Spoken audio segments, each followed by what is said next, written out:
Halo, saya Gata Vidya Kusnatalia, absen 3. Saya sebagai ketua dari kelompok 4. Halo semuanya, saya Cinta Rabia Putri, absen 23.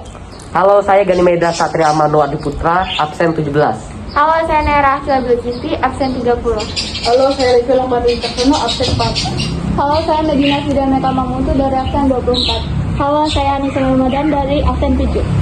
Berikut alat dan bahan yang kami gunakan adalah styrofoam, gunting, cutter, penggaris, pulpen, pensil, tusuk gigi, spidol hitam dan spidol warna-warni, plastisin, dan cat akrilik beserta wadah dan kuasnya. Halo semuanya, saya mewakili kelompok 4. Saya akan membeli bahan untuk membuat sel hewan dan sel tumbuhan kelompok kami.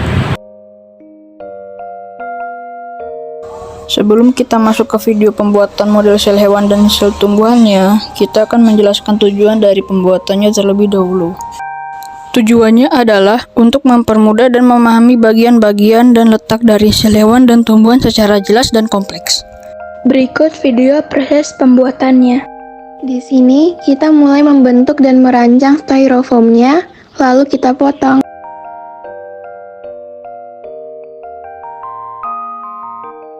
Lalu, kita mulai membuat model sel-sel hewannya dan tumbuhan. Kita di sini sangat memperhatikan detail-detailnya sehingga menjadi rapi dan tidak berantakan. Nah, setelah itu, di sini kita mulai menempelkan organel-organel sel yang sudah kita buat tadi ke permukaan styrofoamnya. Nah, sebelum kita lanjut ke video selanjutnya, mari kita cari tahu terlebih dahulu apa itu pengertian sel.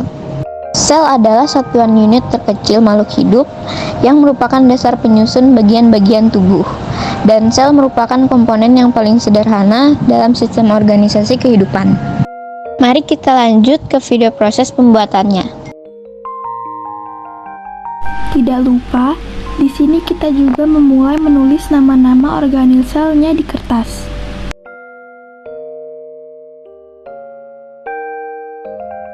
Ditulis, lalu digunting dan ditempel ke permukaan tusuk gigi. Setelah itu, kita mulai menghiasinya dengan menggunakan cat akrilik.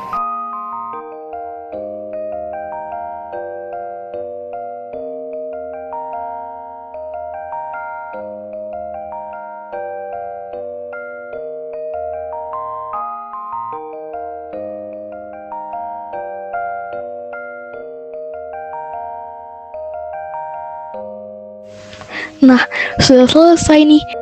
Dan sekarang saya akan menjelaskan fungsi-fungsi dari bagian yang ada pada sel hewan dan sel tumbuhan. Saya akan menjelaskan tentang bagian-bagian yang ada pada sel hewan terlebih dahulu. Yang pertama ada membran sel. Membran sel merupakan bagian paling luar yang membungkus sel yang tersusun atas lemak dan protein, dan memiliki fungsi yaitu melindungi sel, menerima rangsangan dari luar, dan mengatur keluar masuknya zat. Yang kedua ada retikulum endoplasma. Fungsi retikulum endoplasma yakni sebagai alat transportasi zat pada sel. Yang ketiga ada nukleus.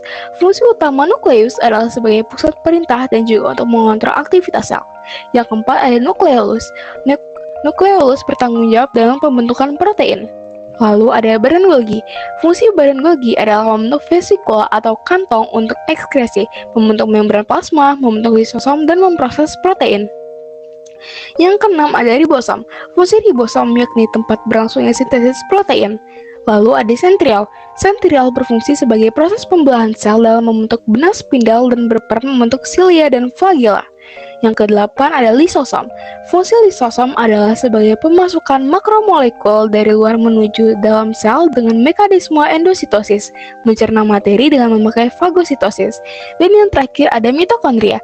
Mitokondria memiliki fungsi menghasilkan energi dalam bentuk ATP dan respirasi seluler. Lalu saya akan menjelaskan tentang bagian-bagian yang ada pada sel tumbuhan. Yang pertama ada dinding sel.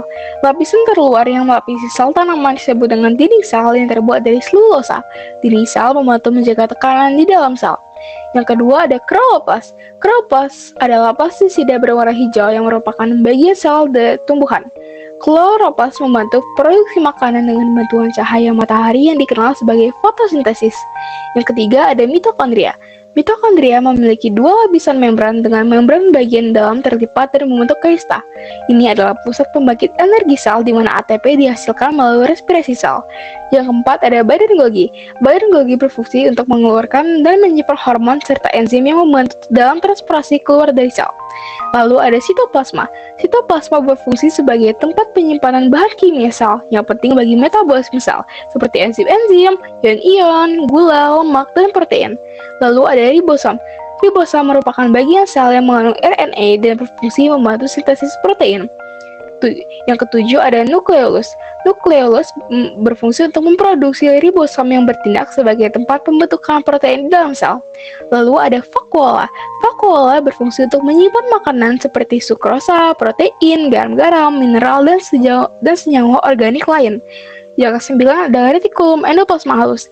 Retikulum endoplasma halus berfungsi untuk pengaturan ion kalsium, sintesis dan metabolisme, baik untuk steroid maupun lipid, penyimpanan enzim, steroid, dan ion.